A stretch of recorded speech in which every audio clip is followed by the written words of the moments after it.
And now we're joined on the line by the chairperson of Scariff Ogunlo Camogie Club and men. Very good to us here on Scariff Bay Community Radio. It's Martin McNamara. Martin, you're welcome once again. Thanks for that. Martin, another Munster final in the Offin tomorrow down there in Mellow. And, you know, since you come in as chairperson of this Scariff Ogunlo Camogie Club, tis all big days. And another great year for the club to date. Yeah, tomorrow and a big year for the club. I'm in the job just over a year now, and it's been non-stop, on and off the pitch. Very busy time, and so we wouldn't want it any other way to go yet. No, there's not. And, you know, before we get on to even tomorrow, you know, a very successful year for Dunderage as well, you know, a minor A championship as well, you know, and an awful lot of work going on, you know, as it has been for a number of years, going on behind the scenes, Martin.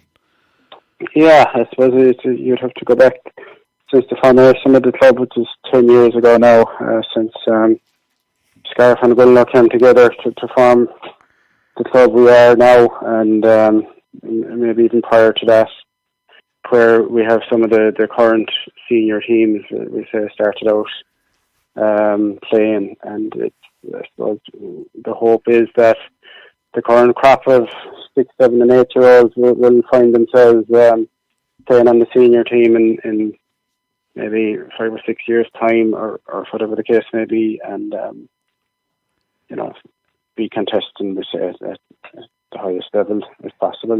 Yeah, and indeed, you know, having the senior team going so well, you know, and especially the minor team going as well, it gives the young ladies coming behind. They can see the opportunity in front of them. That, you know, that there's great strides being made. You know, and you know, being probably as of now, we're still as Scariff Ogunlo are still the top team in Munster, whatever way tomorrow games go. But it is a great outlet and a great, you know, drawing factor to get young ladies even involved in the game.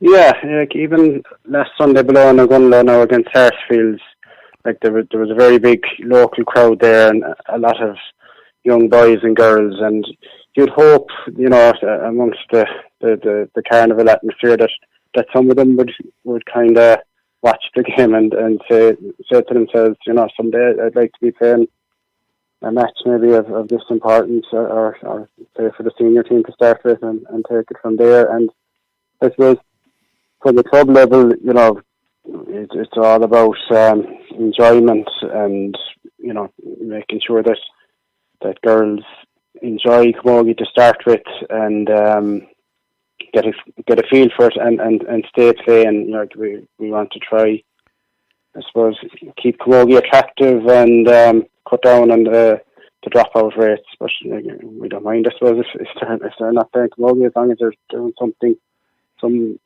other sports, that's fine too. But yeah, indeed, Martin, an important point you made there is the dropout rate, you know, and it has been a problem in the past where an awful lot of camogie players, talented or other, you know, either way, you know, have dropped out. But it seems here that in the club here, the majority, it's in the very high percentages that are staying at the game. There's very few that are leaving it go. Yeah, and, you know, it's really important for a club like Scariff Ogunlo that that's the case, because we've only 160 registered players, say, this year, 37 adult and 123 youth players. And, you know, that's far behind, you know, the bigger clubs in the bigger towns around Clare, and never mind going beyond Clare. So, you know, if we have girls dropping out, you know, we're in big trouble. So we need to look after them and make it as attractive as possible. Yeah, and did you know that those numbers? I would have, if someone had tested me, I would have said the numbers are more. So, you know, and that gives even more credibility to the victories of what the club have achieved and how the club have achieved going forward. You know, looking tomorrow towards their third Munster Championship, already 2 minor A titles back to back. You know, and playing a very good brand of camogie. But again, Martin, going back, the coaching that these players have received back along has been central to everything, and it's all, you know, coming forward.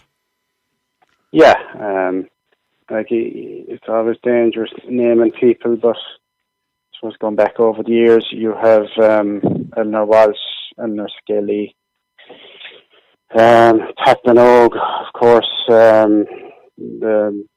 Sarah Scaly, Derek Murphy. You know, I am, and I will leave loads of people out, but you know, it's all those Cormac, Heffernan, Tom Collins, Les like that. Yeah, and you know, a lot of those are current coaches, but long before I suppose I got involved with the Camogie Club, you know, there was coaches, you know, bringing on the likes of Susan Vaughan and Mairead Scanlon, and you know, started them out on their journey in camogie, and you know, those people can't be forgotten about. You know, when you see what players they turned out to be. Yeah, indeed, and you know, in a quick space of time, your career is over in a flash. But you know, and we must, as you mentioned, Susan Vaughan, and it is one of the things I've neglected to mention in some of the games. You keep forgetting about her.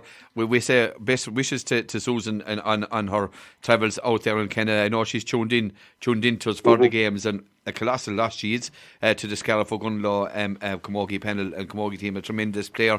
And you looked in at Mairead Scanlon, and you know, she's one of the best games of her career actually last Sunday. And you know, it's like a wine that it matures with age. But again, you know, there's a great bond in the club, Martin, and you know, there's a great spirit in the club, and you know, there's a very good atmosphere set out for the ladies to play the game, really.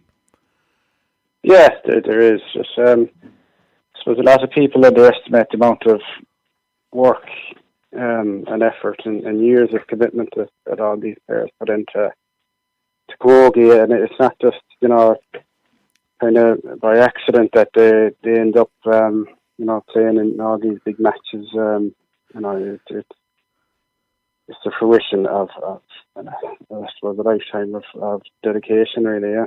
And I suppose then, you know, looking at the Clare Championship, and you know, again under new management this year with Elfie and Pat and Sarah, you know, and obviously the first aim was to regain the county championship, which was achieved, an unbeaten run.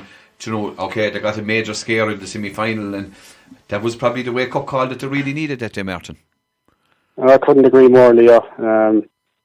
I think everyone there that day kind of thought that was it, you know, that game against Einik in the morning, and nothing at all was going right for any of them collectively, and collectively they somehow dug themselves out of it, and you know, so that set them up for like a crack at through McNamara, but you know, it was the wake up call that they needed. And you know, it was a great way to go into the final, because obviously through McNamara we're going to be as good, if not better than last year, and they were, and they came out on the right side of that as well. So that's great.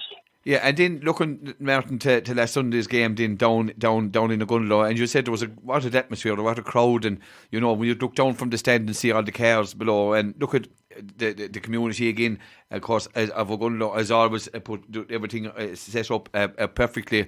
There was a marvellous atmosphere down there, a real friendly family atmosphere at the game, and it showed out in the field. We got a tremendous game of camogie out of it, and Scariff Ogunlaw progressed to the Munster final again. Yeah, it was the perfect day for the community, and you're touching it there. Ogunlaw, one of these, I suppose, renowned local communities that they seem to do everything right when it comes to community spirit. Everyone pulls together, and you know, there were stewards falling over each other and helpers to do, I suppose, ground preparation. You know, straight away after the county final win. You know, there was 3 weeks of, you know, long hours put into getting the pitch right, the ground right, everything from lining to pitch repairs, flags, you name it. And again, now I'm going to leave people out, but Vincent Grady and Pat Gavin now in particular spent a lot of time making the place look great, and everything went well Sunday, as you said, Leo, and the result went away as well. Yeah, and the result mirrored all the preparation that had gone on, and you know, and of course for food provided after. Looking forward to the Munster final tomorrow, Martin. All fours Drummond Inch again. Scariff Ogunlaw have beaten them in the two Munster club finals that they have won. Drummond Inch have also beaten Einik Kilnamona of Clare. This is going to be a very hard-fought game, Martin. Going to go to the wire. There won't be much between those teams again tomorrow. No, like last year's final, it went one way then the other, and then back the other way, and we were lucky in some regards, even though I thought we were the better team, just to come out on the right side of it. And I think everyone's expecting it, to be very close, but the Scariff are going to know that there's a huge challenge ahead of them, because Drummond, like, they're serial winners in Tipperary, such a strong Camogie county, and if you're winning county titles, I don't know how many in a row they've won. Four in a row now. Anyway.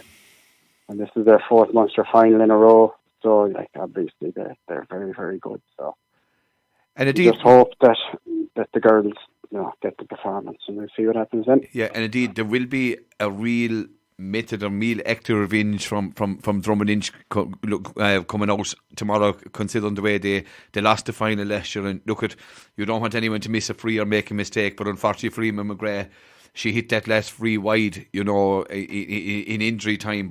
And as I said, you don't wish that on anybody. But there's going to be a serious intent on Drummond Inch. They're going to bring a physicality tomorrow. Martin, do you think the old Scariff O'Gunlow ladies will be able to match that?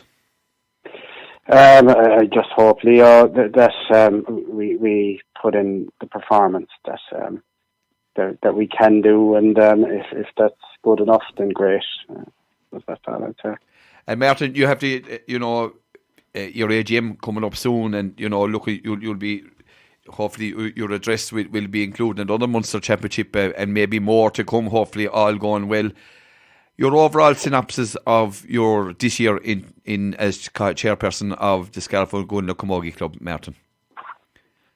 I suppose when I took over, I got a lend of the amount of work involved. Stepping into a role like this, but I wasn't long finding out that there's just as many, or there's a lot of people putting in just as much work, if not more, than me, and that's everyone. It's not just committee members, it's coaches, it's players. People seem to forget that players are also volunteers who put in an awful lot of time.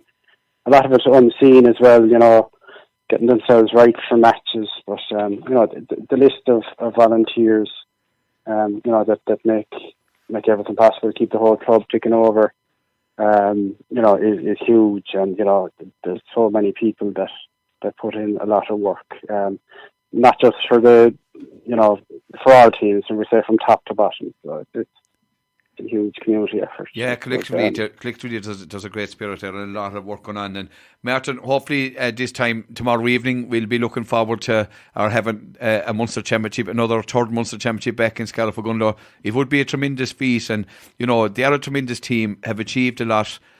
Still a bit more to go, maybe, hopefully. Hopefully, Leo. Hopefully we'll come out on the right side of the result. Yep. Martin McNamara, you're very good to talk to us, and we wish all the club the very best of luck on their journey to Mellow tomorrow, and hopefully maybe Munster Club Championship success coming back this way again tomorrow evening. Martin McNamara, thank you very, very, very much. Thanks, Leo.